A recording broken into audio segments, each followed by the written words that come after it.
Sure. Our mission, Macomb County Community Mental Health, guided by the values, strengths, and informed choices of the people we serve, provides quality services which promote recovery, community participation, self-sufficiency, and independence. Thank you, Phil. And an adoption of the agenda. Is there a motion to adopt the agenda? So moved. Motion by Selena, supported by Dana. All in favor signify by saying aye. Aye. Motion carries. Request hearing of the public. Is there anyone from the public wishing to speak to this board? Okay. Item number 5A, request to approve an alarm system for the CMH North location. Is there a motion? Motion by Selena and support by Lori, by Mark. All right, TJ. Good evening. Good evening. It's pretty simple. We're asking for a new alarm system at our west location. We're looking to mimic what we installed at our north location that you approved 6 months ago, I think. This will give me the remote capability to monitor that system from afar. We have reporting capabilities that come with this. It was not the lesser of the two quotes, so that you're aware, but this provides us the opportunity to mimic those two systems together, put them all in one for a single monitoring. And the system that we currently have is outdated. It definitely has to be replaced. That's monitored by, was installed and monitored by Guardian Alarm, which we have had some very difficult relationships with. So I'm asking for no more than $20,000 for this system. It came in, forgive me because I forgot the number, came in right around 15, and that is still to negotiate. I wanted board approval before I go back and try to kick the tires and negotiate a little bit further, but this was not to exceed 20K. Okay, any questions? Lori?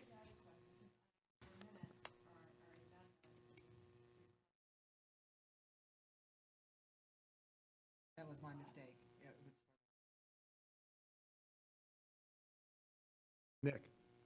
Yeah, TJ, if I read this right, we're getting a whole new system, which is then substantially more upfront cost than just redoing the current system. That is correct. But it's a better system. But it also seems that the monitoring costs were not only in line, but maybe even less. The monitoring costs are less for sure. So we'll have more upfront costs, but we'll have less long range. That is correct. Good, thank you. Any other questions? Phil? Thank you, Mr. Chair. TJ, how many more locations do we have left? How many more times are you going to come before us? Our administration building is monitored by the landlord or their agent. It's a card access system. It has reporting capabilities that I can request, and we don't pay for that system, so that system I won't touch. The East and Children's location are both county facilities, and there is no card access system there. So the only other location that we would possibly do would be Clubhouse, but I don't think we have the traffic there and personnel that we need to do that. So I believe this will be the last time I come before you for an alarm system. Thank you, TJ. Thank you, Mr. Chair. Any other questions? I have a couple. Okay, Dana? Thank you. Okay, got it. Just a couple questions. Who did you use then for the north? Did you use the fire and security systems? That's correct. Okay, and obviously you've been happy with them? Very. Okay. That's it for me. Thank you. I have one question, TJ, and that is, when you're looking for authority to negotiate, obviously, is it gonna come back to the board for us to approve? No, with it, I assumed with a not to exceed Okay, that I would negotiate that south. okay. And you'll do, okay, sounds good. Any other questions? Caveat that this was done back in July, the quote. Okay, Materials may have gone up, but I still think that we'll be under that 20K limit, and I still think I can negotiate. okay. All right. Well, all in favor signify by saying aye. Aye. All opposed? Motion carries. Thank you, TJ. Thank you. Item 5B, request to approve PIHP contract amendment number 9. Is there a motion? Motion by Selena, support by Lori. And Dave. It's really a minor amendment. Ken's laughing back there. We discussed it in our finance meeting. It's so minor. I guess there are some PHPs that are just choosing not to sign it at all. It's pretty meaningless so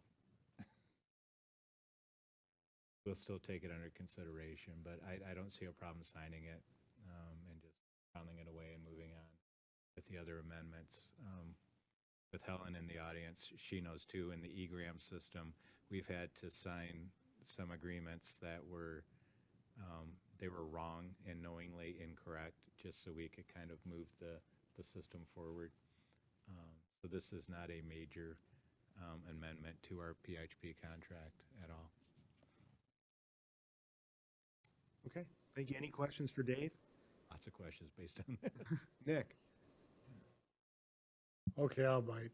They, what minor things, when I read through it, it didn't change the dollar figure at all, so that indicates how minor it is, but it looked like it increased some services we were to provide.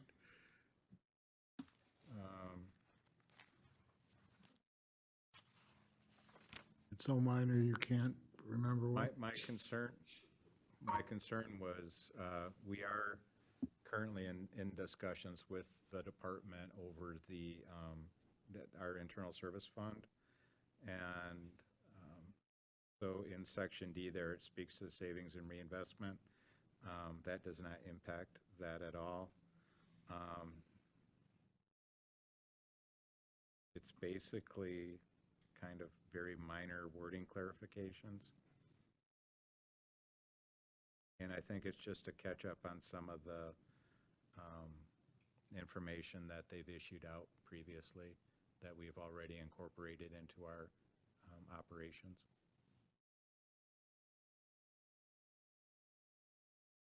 Okay, so, okay, thank you. Yeah, it's all financial, the reinvestment, the medical loss ratio, the savings, and finance was not at all concerned about any of the language. And just to confirm, this was approved by legal already? Yes. Okay. Okay. Any other questions? All in favor signify by saying aye. Aye. All opposed? Motion carries. Item 5C, request to approve RPC engagement letter compliance audit. Is there a motion? Motion by Nick, support by Mark. And Ken. Good evening.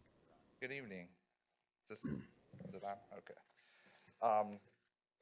We bring this one every year. This is our compliance audit for compliance with the State of Michigan contract. This is different from our financial statement audit, which is kind of bundled up with what the county has. We do have new financial statement auditors, just for an information point this year. But we used this firm last year. The price is consistent, and this engagement letter is essentially the same with updated dates on there. So something we have to do. This reporting is due on June 30 for us. Happy to answer any questions about that if there's any. Are there any questions? No questions. Thank you, Ken. All right. All right, all in favor, vote by signify by, how do I say that? Say aye if you agree. Yes, aye. All opposed? Motion carries. Thank you. Request to approve out-of-state travel for clubhouse directors training in March 2023. And that's Dave. Bruce is not here. Is there a motion? Donna and Dana. All right. And Dave. Bruce could not be here this evening, but he did let us know that in advance. He has a prior commitment, hopefully picking up some good donations for the clubhouse. He will be at the full board if there's any questions, but he did mention this at the last meeting. Okay. Any questions for anyone? Okay, all in support signify by saying aye. Aye. All opposed? Motion carries. All right. Item 5E, request to approve HMA Health Management Associates Incorporated Amendment Number 1 to consulting agreement. Is there a motion? Motion by Phil and support by Lori. All right. And this is also Dave. We have a current agreement with HMA to do our needs assessment, and an update on that front. I have seen it. I was able to give feedback, and they were just incorporating my feedback into the final version, so we should have that shortly. In the process of doing that, and with our new DEI administrator and stuff, we were interested in doing a baseline survey of our system, and to make sure it's an outside objective view. We did approach HMA. They do have one of their consultants who's experienced in that area, so we met, gave an overview, and we would like to use them for this one-time baseline assessment of our diversity, equity, and inclusion.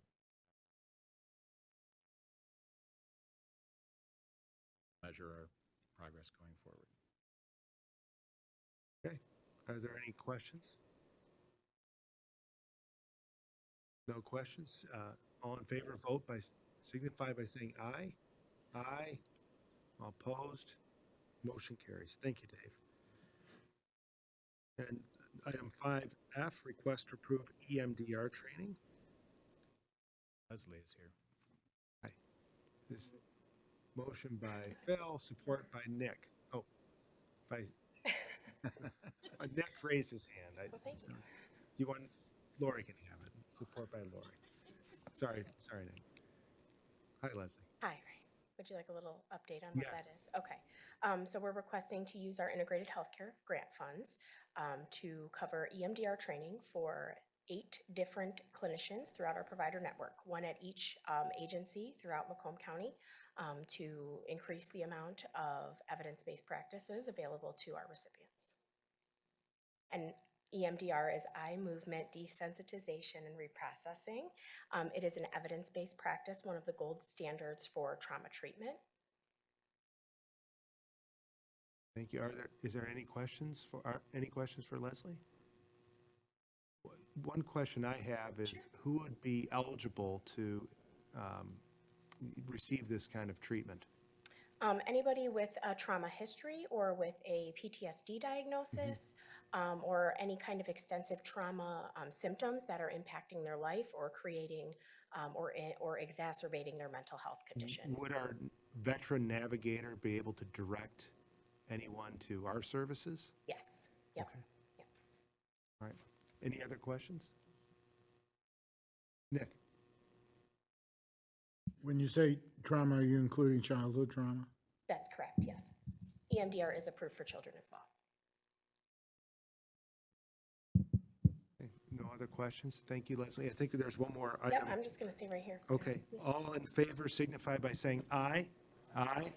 All opposed, motion carries. Item 5G, request to approve CISM training. Is there a motion? Motion by Dana, support by Lori. By Donna. Okay, thank you. Okay, So CISM is actually, it is a model that is meant to teach people in the community how to help other people in the community respond to a tragic event or a natural disaster or some kind of community-wide event that would create distress in the community, cause fear or upset, that would require a response team. And so this training is approved by the national, and I didn't bring that acronym with me, so I apologize for that. But there is a national body that accredits these types of trainings, and the Mitchell model is similar to this model. This is offered by Cantu Consultants. It is similar to what many of you may have remembered to be the Macomb Emergency Response Group and a training along that lines, that essentially we would have a team of individuals who are trained to provide that support to our community anywhere in our community at any time. And we're partnering with the Sheriff's Department as well as with the MISD, as well as with our own crisis team, to build that team and have that be available to our Macomb County residents. Thank you. Are there any questions? All right. All in favor, vote by saying aye. Aye. All opposed? Motion carries. Item 5H, request out-of-state travel for CEO to travel NatCon 2023, May 1st. So moved. All right, motion by Selena, support by Lori. And Dave? As a member of the Community Mental Health Association of Michigan, we are also members of the National Council. Now it's the National Council on Mental Well-Being. At the winter conference, Chuck Ignolia, who is the president, spoke and highly recommended, participation. It is a wealth of information. They do a really good job of organizing these events, making the information available electronically. So, because there's no way you can attend all of the various workshops and stuff. But it is kind of where you go to get the cutting edge, current updates, integrated health and mental health and wellness in general. Okay. Are there any questions for Dave about attending the conference? All in favor, say aye. Aye. Aye. All opposed? Motion carries. Request to approve contract with Fifth Coast Recovery for Women with Children Recovery Housing. Is there a motion? Okay. Selena and Donna. Helen, hi. Hi, good evening. Good evening. So a few months ago, I came and asked if we could issue a request for proposal, which you approved. And since then, we issued that and got the responses back at the beginning of January. We had one response to our RFP, and it was from Fifth Coast Recovery. So we assembled our review committee and were able to give that score, and the review committee recommended it to the Oversight Policy Board on February 1st. That board approved it, recommending it on to this board here. So they will be a new provider for us. They're also a little bit newer to recovery housing services, but the two owners are very familiar with our system. One has worked for CMH before. He's also worked within our contracted programs. The other partner, it's a husband-wife team. She's also worked at one of our contracted providers, not in the clinical realm, but in the reporting and data and those pieces. So I think together that would be really a good combination. And, also representing the recovery community themselves. Yes. So they proposed a home that's located in St. Clair Shores, so they submitted pictures and the space. They're currently using that as a men's home now. So we have the opportunity to either use that home, or if they are awarded this contract, they will be purchasing a second home to move the men into, or they said, if we like that other home better for women with children, we'd have our choice of which of the two houses they'll own. Ellen, I have a question for you. I don't know if you'll be able to Mark. answer or not. Oh, sorry. Go ahead. I kind of went on their website to find out. I know who owns it, but I wasn't familiar with the name because they're so new. Yep. in this. And I mean, we really 1,000% agree we need a home for women with children. But one thing that concerned me was on their website, it says the residents are required to participate in a 12-step program. Now, do they accept other pathways They of do. recovery? Okay, Yeah, I think because- that is on their website. So we did have a conversation with them, the committee did, because we wanted clarification on a few points that they had presented. And so they're very open to all pathways to recovery. They also had written in the proposal that they had to attend meetings daily, but then in conversation, they said, well, treatment counts as a day of service, and, you know, house meetings count, and then self-help count as well. So they want, the point is daily, they're engaging in a recovery activity. Great, I'm so glad to see somebody finally fill Yes. the paperwork out for it. Yes, we're glad to, you know, hopefully bring somebody on board. Yes, Donna. I was wondering how many children and women they would be able to house. Yep, in their proposal, I think right now they can house, I think it's 12 men. They would downsize more though for the women service. So we kind of talked about it would be a flexible arrangement depending on how many children were with the women. Because it may be women without their children, it may be women who has 1 or 2 children. So kind of making that a flexible arrangement. So the numbers will vary. I think off the top of my head, I can't remember if it's a 4-bedroom home or a 3-bedroom home, sorry. It's one or the other, and I don't really remember offhand. But again, it would be configured based on the family size. And How they house how many men? I think they're housing 12 there now, Okay. or have the capacity to house 12. Yeah. Thank you. Yep. And just so you know, some of the things we had concerns about ahead of time that we did review with anybody applying was, you know, what about mandated reporting? Because these typically wouldn't be individuals who are required to do that. But one of the owners is a licensed social worker, so he is a mandated reporter, and that's the philosophy they're going to use in their home anyways, is as if they, even if everybody in the home isn't a mandated reporter, that the house itself will be reporting if that should ever occur. So we did a lot of safety. What are your plans for the children? What if mom doesn't come home? You know, a lot of that, it was put into the proposal so that we had a lot of assurances for that piece. Any other questions? Yes.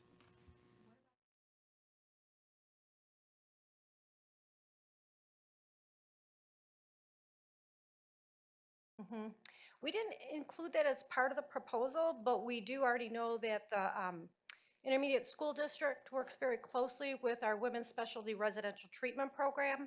And so we would be working with them as the moms are in the home. Because they have that program for homeless individuals. And so a lot of times, if you're either in residential treatment or if you're in a recovery home, they would kind of apply that same standard there because now you've moved and you're temporarily living somewhere, not independently.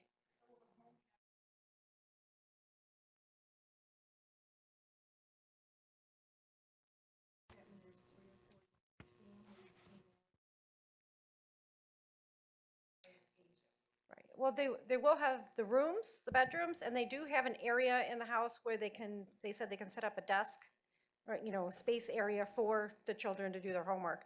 So typically, we're expecting the kids are gonna be like younger children, you know, preschool and younger, or maybe early elementary. So, yeah. Yep. Kind of, some of that is, you know, has to be flexible because we don't know the composition of what that house is gonna look like from time to time. Has legal reviewed the contract? We haven't issued the contract yet, but Okay. yeah, they will review it and then it'll come here. This is just to give us an update from February or, Right, this is not requesting February. approval to issue or, you know, got it. offer the contract.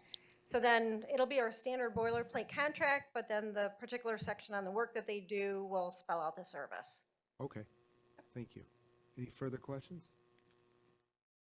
All in favor, say aye. Aye. All opposed, motion carries. Thank you, Helen. Receive and file, there's nothing to receive and file, or no resolutions. CFO update.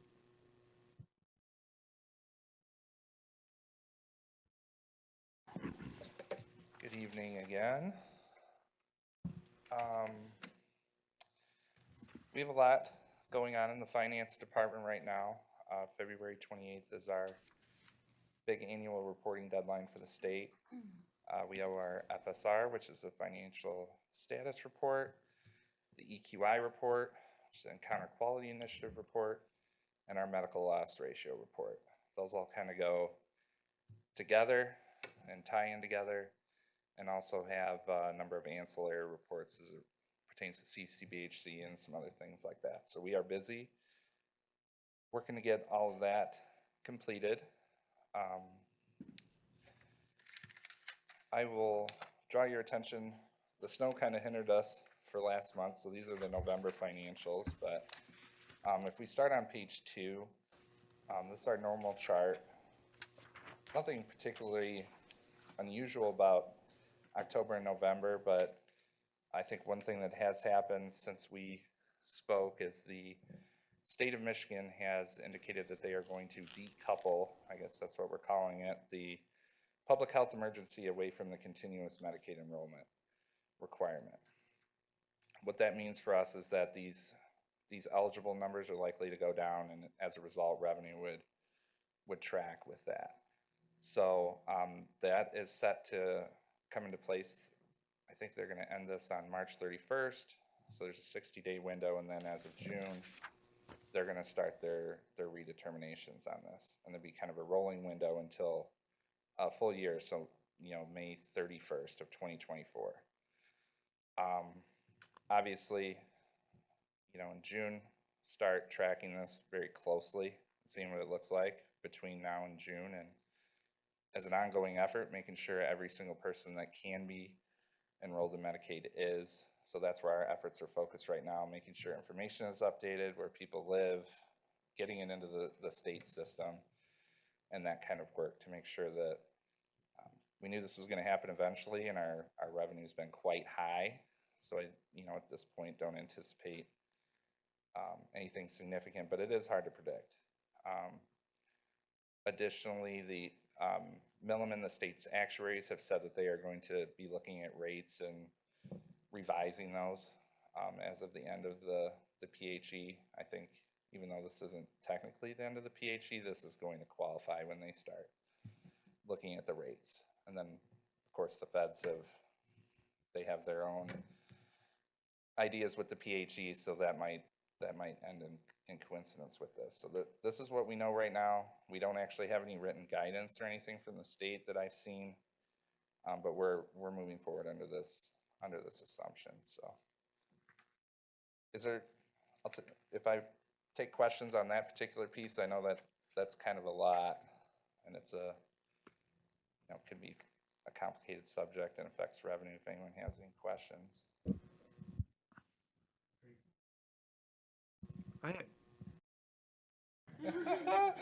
I did see your hand over there. I was like, Tracy. I have one question, and that is, is there anything that we can do or other counties are doing to stop from people falling through the cracks? Make sure that, you mentioned some of the things, making sure all the addresses are updated, but what else have you seen? Have you seen anything, and is there anything else that we could actually do to make sure that, no one loses their coverage that shouldn't? Yeah, I think it's really focused around that effort. If someone comes in for service, you're updating their information and looking at their Medicaid eligibility, making sure it's active. I think there's some mailing campaigns and things that the state is doing. And then we have an MDHHS liaison, I guess I'll call them, that actually works in the finance department, and she specializes in this type of work and enrolling people in Medicaid. So, starting to work with her closely about trying to track some numbers and put some hands on some data to really track this. So it's fairly new, but certainly over the next couple months want to have some better data on that. Thank you, Ken. Yep. Hey, Nick? Yeah, it basically goes along the same lines. Dave, we'd had several conversations here in this board, and you've mentioned it, of things we were going to do to try to notify the people who receive our services of the requirement that was coming for recertification. After, almost 3 years now of not having to recertify. It's gonna be kind of a jolt to a lot of people's system, and they could easily fall through the crack. Are we doing something with the people? We've talked about doing it, I just don't know where you are on that. The At date the- thing is relatively new. At the state level meetings, the specific request of us has been, as Ken indicated, that we make every effort to update the contact information. Also, as Ken said, there has been no written guidance. There's been verbal updates in my meetings with the leadership from the MDHHS. I did hear, probably on my drive back from Kalamazoo, a public service announcement on the radio saying exactly what Ken said, that the public health emergency was ending, and that it was very important that they make sure that their Medicaid paperwork documentation, was current, to make sure they weren't losing anything in the coming months. I did talk to our liaison. They've not received any information at the local level yet. So I think it's it's a slow rollout right now. And I think in the coming weeks, we'll all be hearing more about it. Are we gonna be able to use our staff and our providers to make sure that the people they're working with know that they have to recertify? Is there a way to do that? Yeah, we can try to track down the radio commercial and put a link on our website. And then Well, in our I'm- provider, I was going on from there. The case managers are the folks most directly involved with people. So yeah, we'll be targeting that group. And then the biggest concern, of course, is people with Medicaid spend down. That's always been a real touchy, tricky group, and they look to be the most impacted come June 1st. So we will be running some reports and identifying those individuals and trying to do some prep work ahead of time. So we'll ask our case manager to specifically check with the people they're working with to say, basically, you have to recertify, have you, will you, do you need help, that sort of thing? Yeah. Okay. Yeah, that's standard practice for case managers and stuff. We'll just have to really highlight. And then, as Ken said, it's going to start on June 1st, the return to the previous way of doing things. But as people come up to their annual date for their Medicaid, that's when it'll hit. So it's not going to be an avalanche on June 1st. It'll be people whose Medicaid was expiring in June would be in the first batch, and then it'll be monthly annual dates after that. There was a period of time when the state was actually requiring, I think, monthly research. This is going to be an annual research. Okay, so that makes was it a little relief. easier to manage. Right, yeah, so we'll have time to work with people. But your research date is in May, you actually have another year. Yeah, it's kind of a rolling window where we're expecting some months to have higher drop-offs than others, just, based on the time frame in question. So we just have to track that as well and make sure we're. Is there any literature we can give to the case managers, like Nick mentioned, or is that something that we wouldn't create, or could we create? We could, but the department's taking point in this right now. Okay. So as that information comes out, we will definitely share it widely. Follow-up questions? Thank you. Okay. I will keep moving on. Page 3, really the only highlight here is, I think I mentioned it before the meeting, is we still have open settlement years with the state. The cash and the due to state amount here includes the estimated fiscal 22 lapse to the state. So we owe them roughly $158 million, and we have a ton of cash sitting there to reflect that. As we do wrap up at the end of this month, obviously, when we submit the final FSR, we'll have our final number as it pertains to that. So I expect to bring that back to this group, and when I presented the interim FSR, essentially the same thing with updated numbers and where we stand at year end. If we keep going to page 5, just wanted to highlight here that in the CCBHC section that the schedule is somewhat unusual. I think we've presented it this way in months before, but it shows a deficit in the Medicaid portion of this, but a surplus in Healthy Michigan that roughly offset. What I wanted to highlight here is that the 2.3 million in the Medicaid section, line 4, is really what we expect to be able to retain locally as part of this program. So I think it's pretty consistent with what I presented on the interim FSR, but that's what we estimate we'd be able to keep. This would be a fiscal 23 number. Moving to the next page, page 6. The only thing I wanted to highlight here is due to a timing issue on some of our lease home related transactions. We are showing a deficit in general fund, but that's strictly a timing issue.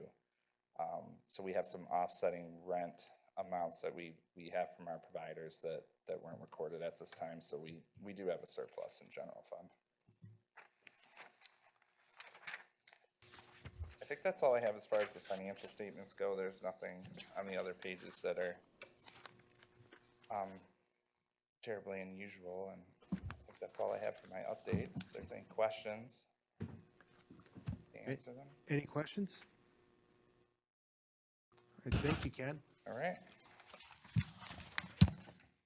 All right, item 8B, SED presentation.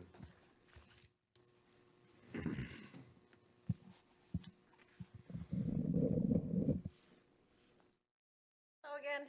So just wanted to give you some updates on some of the things that are going on, like in the state and a little bit nationally as well, that it might draw your attention to. One of the things is our region, along with the other 9 regions in the state, we're working on our universal audit tools to be used for substance use. I know there's a couple other initiatives going on as well on the mental health side. But for the substance use side, they kind of started targeting 4 areas that they want to come up with tools for. Many years ago, several times I must say, I've been around long enough, we started with a universal contract compliance audit tool. And we put tons of hours in on it with other areas. This was even before PHPs. Come up with a tool, great, wonderful thing. We'd use it, others wouldn't use it in the end. So it's kind of gone on time over time. So it kind of got resurrected again, like, you know, we need to have something universal. A lot of our providers contract with multiple PHPs. We're all held to the same contract with the state. Can't we kind of come up with something universal? It helps us as PHPs in case, like I contract with somebody out of county, I could use their audit report as meeting our needs if it's the same standards and vice versa. So we took a look at it again, and they developed some committees to go over that and kind of collected everybody's tools and information and standards and are compiling that to come up with one single document. So some of the areas that we're looking at are contract compliance, they're looking at clinical, working on a prevention audit tool as well, and I think the other is staffing credentialing type work. So the key point, having been through this many times myself, that I brought forward and was agreed upon is, once we get the standards set in place and agreed upon, then we need to train everybody who does audits on it so it's done uniformly, and then make sure over time that we're continuing to adhere to the tool and using the same tool over time. And that if there's changes made, we agree to those changes and continue it on. So it's been helpful in the past if we don't contract with the program for very many clients, if the home region can do the audit, share that audit with us, it saves resources and time, and it saves it for the provider as well. We have one provider in our region for substance use, Sacred Heart. Their home base is in Macomb, and so we're considered the home PHP for them, and they contract with all 10 regions.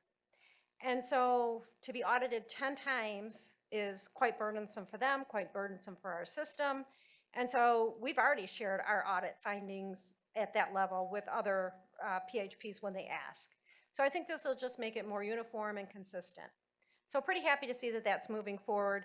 Once our group at the substance use directors level approve it, it'll go on to the CEO group to make sure that they're in agreement that it's approved, and then it'll get dispersed so that it can move forward for auditing purposes. We're hoping to have the first one available before we start our spring round, so that we can try it out, and test it out and see how that goes. So I think it'll be very happily received from the providers as well. They've complained many times to the state about having to go through multiple audits for the same things with, each region. So we see that as a good positive thing coming forward for the state, so. One of the other updates I wanted to let you know about that is at a national level is that there's been a repeal for the X waiver requirement for physician or prescribers. So it had been that anybody who was prescribing buprenorphine, or better known as Suboxone, for opioid treatment as a medication, they'd have to go through an 8-hour training and receive this waiver to be able to provide the service. Along with that, there were rules and limits on how many individuals they could serve. And so initially they could serve only up to 30 patients, and then they could move up to 100 patients. So there has been a little bit of relaxing of that rule over time with some of those numbers served. But with opioid epidemic at the level it is nationally, there's a real need to be able to have more people able to prescribe this medication. So it's been removed.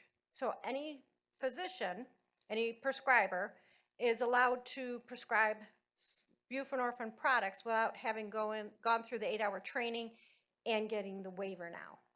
So we're hoping that's a great plus for the field, in that it allow more physicians to be able to prescribe this medication, as well as take away some of the stigma that kind of goes along with that, because having this special 8-hour training just for this one medication kind of made it seem like, oh, this is really complicated, difficult thing to treat and control and prescribe for.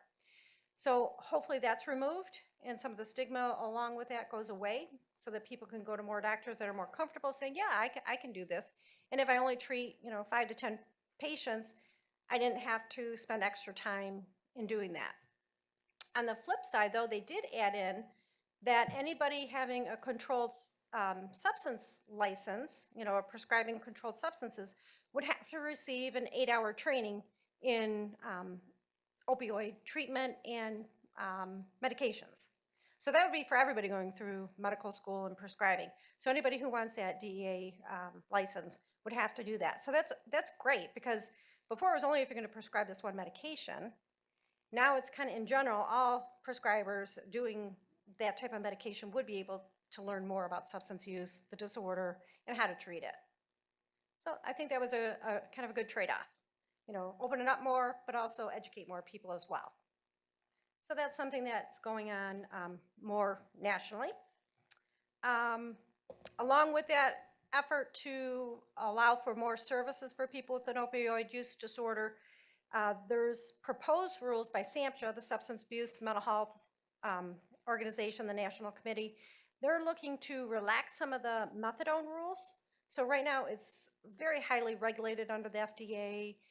There's so many rules and regulations that go along with that. I won't go into all the detail, but one of the things they're looking to relax is the take-home dosing requirements and allowing for telemedicine. So telemedicine, I think we kind of all have an idea of what that is. That wasn't allowed for methadone doctors to do, other than under special circumstances with the pandemic. But they want to be able to allow that, because then there's more access to doctors who could prescribe this medication. The relaxing of the take-home rules, right now there are certain standards in place of how many days you have to be in the clinic and for how long you have to have negative urine screens for any opioids, but also test positive for the methadone metabolite. So for individuals, that really can be very burdensome. We're kind of fortunate in Macomb. People are pretty close to our clinics. It's all within Macomb County. But if you can imagine some other places, you can drive 100 miles to get to a methadone clinic. UP finally opened their first one ever, within the past year. So they didn't even have it across the bridge. So, having to go daily dose, come home, go daily dose, that's really burdensome on an individual. So relaxing that a little bit hopefully will help, and it'll help people be actually more compliant with their treatment, because they don't have to worry about transportation, getting to the clinic, and things like that. So that's a new change coming, possibly, I'll keep you abreast if that really happens, but, you know, something good in the movement when we're looking at what are we doing for opioid use disorders. Dave, I don't know if I wasn't here last month. I don't know if you talked about the PA2 changes, if that got out. Okay, so let me give you a little update on that. I gave it to the Oversight Policy Board because, of course, they're very interested in knowing about this because that's the dollars that they oversee. But there's been some changes to the PA2 dollars that we get, the Public Act $2. And I don't know how much you recall about how we get the PA2 dollars, but way back when they first wanted to renovate Cobo Hall, which isn't even called Cobo Hall anymore, right? They said, well, you know what, we'll put a tax on liquor sales. And then for whatever doesn't go towards the bond, towards that payment for the renovations, will go back to the county in which those monies were received. In doing so, the county gets to keep half of the money for general operating expenses, and the other half would go to, back then, the coordinating agency, or now the PIHP. So they did it a second time, you know, so the first bond went through and got finished, and then guess what? Cobo Hall needed renovation again. So they did another one, and they said, well, we'll just extend this during that. So the current one was set to expire in 2039. But however, good or bad, because of the pandemic, they say, alcohol sales have been extremely high in the last few years. So a lot of increased revenue, and it was actually gonna pay off the bond 13 years early. So the sunset on that money would end a lot sooner. So right before the end of the last calendar year, they passed 2 bills that went together that changed the PA2 dollars. And so now it's not going to be tied just to the renovation costs anymore. They put it in as part of the liquor tax dollars, and so that money kind of will flow in the same way and work very similarly that way, in that, you know, the extra revenues generated will go to the county in which it was received, and again, the county will share that. A little bit of a difference, though, is they increase the percentage of that tax, and so it's about a 48% increase expected to each county from what they're getting currently. So that's a good win for the counties. So, because they can use that however they need to fill in whatever they need to fill it in for. So that's great. It means more money for us because if that goes up, ours goes up. The only difference is they switched the sharing portion. So right now it's split 50-50, but with this new rule, it's split 60-40. The county gets 60% and the PHPs get 40%. So more to the counties, good for them. Us will get a little bit more in theory because the overall amount will go up. So for us, I think we estimated about $500,000 extra in the first year. There was a rule put in place, though, just as a protection that, let's say the sales weren't so high and we've got this change in the split, our amount can't go lower than what we got in the year 2022. So we'll never go lower than what we had last year. We can only go up. So that's not a bad thing. You know, that's good. It's a good safety net to have there in place for us. So, and then I guess they're going to recalculate it every 3 years and look at the amounts to set the, you know, the benchmark again. So more money, that's really good. We love our PA2 dollars because they're not tied to all the rules that everything else is. They can't be used for administration or anything like that, but they go directly for prevention, treatment, and recovery services. So right out there into the people that we serve for services for them. And so it's a really great thing. We're able to use it to do a lot of innovative services that we weren't allowed to initially. So we like our PA2 dollars. So good to know it's going up. So just thought I'd share that with you so that you're aware of that change. Okay, it's not one I've heard in our area, but you know, I know sometimes people like to hear what's the latest buzz going around and latest thing we need to be concerned about, what's the newest drug on the street. Mark usually keeps way up to date on all those. But one of the latest ones we had recently on something to keep a watch out for is tiamneptine, is how I believe it's pronounced. That's what Google pronounced it as. It has a very strange spelling, but so this is a product that is sold in gas stations and online. It's usually in a powder or liquid form, or tablet form, I mean. It's being marketed to, you know, reduce anxiety, increase, you know, lessen depression, make you feel better overall. But really it mimics the same characteristics as opiates. It's not an opiate product. It's not regulated. It's not approved by the FDA. So it's one of those out there, kind of dangerous because it's not controlled, not regulated, but it's being sold and available. It's supposed to also help treat pain, like a lot of things you think of when people use opiates, treat pain, things like that. One of the problems that they're seeing though is it can mimic the same things as opiate toxicity, if you get too much in your system, and also the same thing when you withdraw from it. So it's like you're on an opiate. One of the concerns they have is it has many negative effects. It can cause agitation, drowsiness, confusion, sweating, rapid heartbeat, high blood pressure, nausea, vomiting, slow or stop breathing, coma, and death. There have been deaths reported from use of this substance. So not in our area that I know of. We haven't heard any reports. We haven't seen anything come out from like medical examiner or anything at the state level saying, like we've got so many deaths in Michigan yet. But it's one they did put on the radar for something to watch out for and be aware of.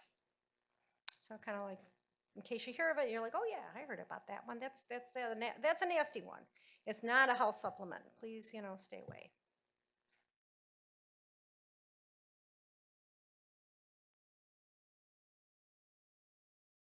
No. No, it's going by like something with Z-tab or Z something. Yeah. This one has been around too, yeah, but, kind of like making it, they kind of do that. They go in waves, right? Like they have them out, bad things happen, they kind of pull them back and then they kind of remarket them again.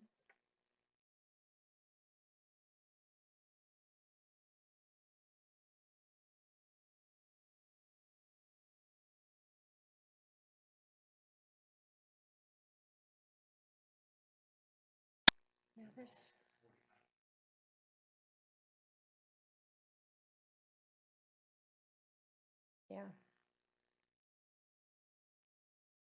yeah. So- Is this product, you said it's sold as Z-Tab?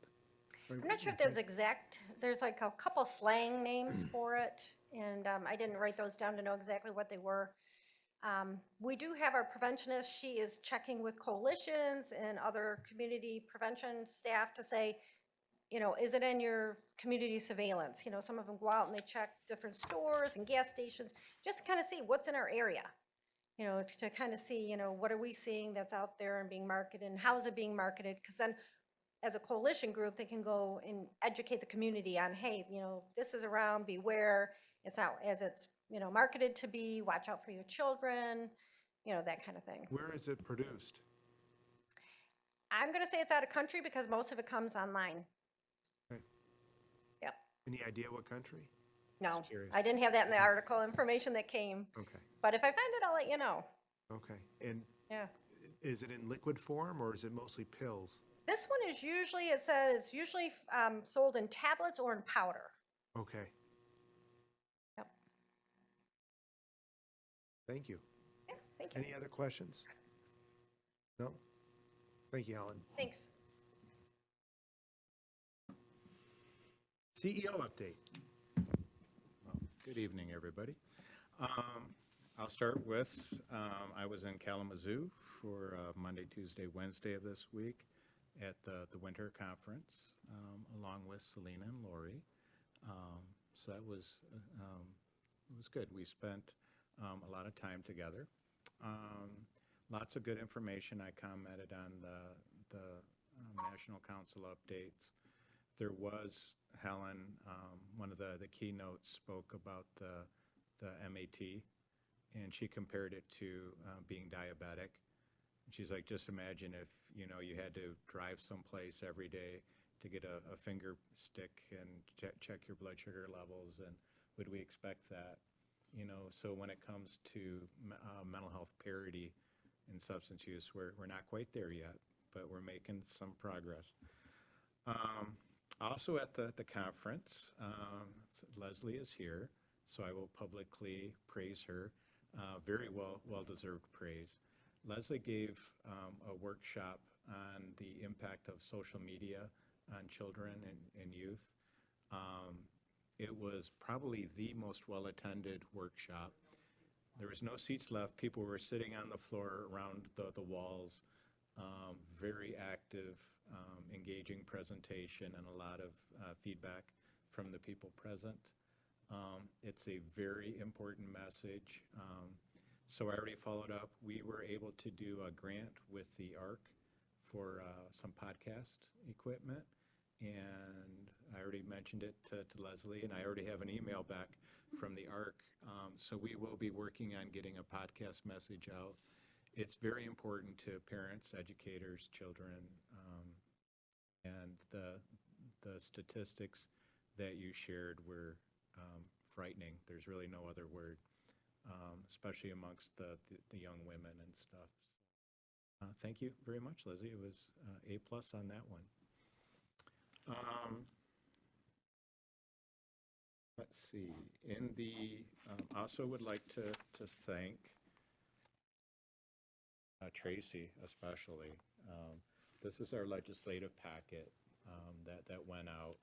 So we were able to, and Sandy and Nick and Phil did our delivery, yeah, which is very important. Hand delivered these to the Macomb delegation. So of course we have our information on the front, a nice welcome letter, and then some nice information about some of our primary services, so it's an easy access. And we mentioned in the letter that we'll be planning a legislative event, and to stay tuned for that type of information as well. So thank you for everybody who was involved in that. It's something I think we can be very proud of. So Nick, oh, I heard today the opioid settlement funds were received by Macomb.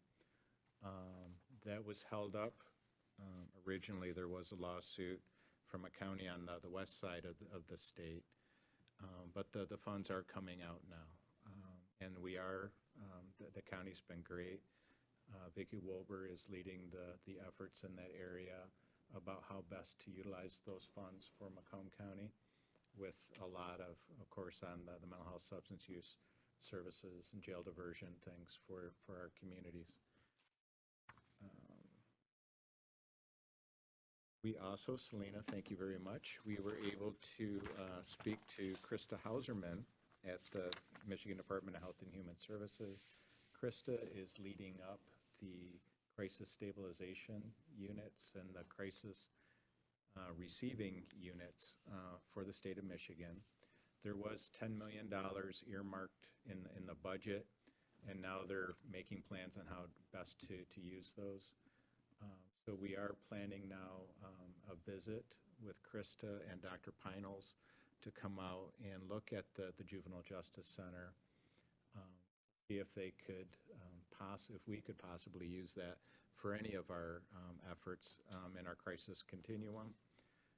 TJ and I and Vicki and Barb Caskey, I believe, will be out on Friday the 17th. We're going to look at maybe softening up, doing a mock-up of one of the areas of the JJC, or at least do some renderings and things, so that when the leadership from the department come down, it'll be hopefully well received. It's a very interesting option for us, and we'll see what happens. We can always go back and come up with some other options, but this one is interesting and very worthy of pursuing. On to good news, check into. I don't know if you all saw it or not. I got emails from across the state that Macomb County was trending on TikTok. But a Macomb County deputy, sheriff's deputy, I had the article up here, one sec. He was called to check on a driver who appeared to be passed out in a car. He discovered the upset man was crying. The man told Deputy Jake Thorne that he needed to pull over on his way to work because he was down, stressed, and needed a break. He told Thorne he didn't want to hurt himself, he was just overwhelmed. So Deputy Thorne asked him what he could do. He said he just needed a hug. So Thorne did just that, and he had his body cam on, so there's video of this actually happening. And at the end of the clip, it does give good mention to our Macomb County Crisis Center and our phone number in case people experience that themselves directly. So that was very good news, and we've posted that and spread it around internally as well. On that note too, Helen and I, again with Vicki and Captain Mish from the jail and Andrew Cox from the health department. Hope I'm not forgetting anybody else there, Helen. We met with the first responders, but we did follow up with Tracy and some of our clinical staff, followed up with the St. Clair Shores Police Department, and we do now have a referral process in place. So if they're come across individuals who would be benefit from mental health services or substance use services, we have that process in place. At the end of, in one of our conversations, I mentioned it at the Metro Region dinner, the Lieutenant Bruckman said they were getting a frequent, like 1 to 2 a day of the seniors in St. Clair Shores being scammed out of their money. Lots of their money, their whole nest egg, and it was frequently happening. So when I brought it up at the Metro Region dinner, I was told the Attorney General Nessel was starting a task force. When I went to the website and then had a duh moment, Carl Marlinga was appointed by Attorney General Nessel to lead the Elder Abuse Task Force. I reached out to Carl. He suggested we meet with Prosecutor Lucido. So we did that, and it happened quick. And so I met with Sheila Cote from the Macomb County Senior Services, and again, Lieutenant Bruckman and the Assistant Chief from St. Clair Shores, who I apologize to him publicly because I'm forgetting his name, and Carl. Really good meeting, and Sheila will be following up, and it was already working on a campaign to really spread the word about how to avoid these scams. So it'll be a wide-ranging effort. Similar to youth with social media, we need to really prepare adult children to talk to their parents and to the seniors themselves to don't believe what you're hearing. The scams are getting really good, as evidenced by the phishing emails that our IT department sends out to try to get us to click on them. But they're calling as a government officials, you need to do this. They're asking them to buy gift cards and then scratch them off and give them the number from the gift card. And of course, when the police go to follow up, the names were fake, the phone number's gone, everything else like that. Another really important message, but some really good follow-up going on for our community. I think I covered that. And so yeah, lots of good energy, lots of good initiatives going on, and we will be following up with the opioid settlement dollars. Phil, you connected me to some of the local leadership and stuff as well. As a reminder, the opioid settlement funds are coming down outside of the MDHHS and the PHP system. It's coming directly to the counties and then the various subdivisions, I think they're calling them. It's our cities and townships and villages here. Some of them are getting, hundreds or just a few $1,000s. Some are getting $1 million plus. The county proper is getting a good sum. And again, they're specifically earmarked and targeted at the prevention and treatment of. Provide updates on that. Thank you, Dave. There is a full board meeting on February 22nd at 6 o'clock. And finally, hearing of the public. Is there anyone from the public looking to speak to this board? With with that, is there a motion to adjourn? Motion by Nick, support by Selena. All in favor, say aye. Aye. We are adjourned.